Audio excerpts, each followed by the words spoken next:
guys, it's Ryan from Combat Off-Road. We've got our JT Gladiator here. We want to talk about a few products. I'm going to start off with the hood latches for the JT Gladiator. This is our billet machine hood latch. This is what it looks like on the Gladiator. All stainless hardware. So we call them off-the-turnbuckle hood latches because it's basically a turnbuckle that you're going to use to adjust and fasten it. So you're going to set your hood height. You're going to hold this with a pair of pliers or a wrench, and these are left right hand jam nuts, and you're going to want to jam them into the turnbuckle.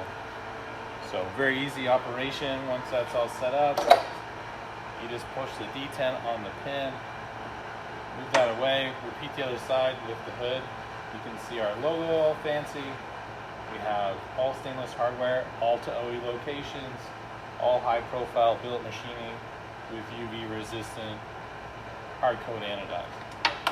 So very easy to put back in. There you go. It's not going anywhere. Cable retains it, and that's what you get. So if you have any questions about our hood latches or any of our other products, you can find us on Facebook, Instagram, give us a call, or pop into the booth at all your favorite shows. Thanks so much.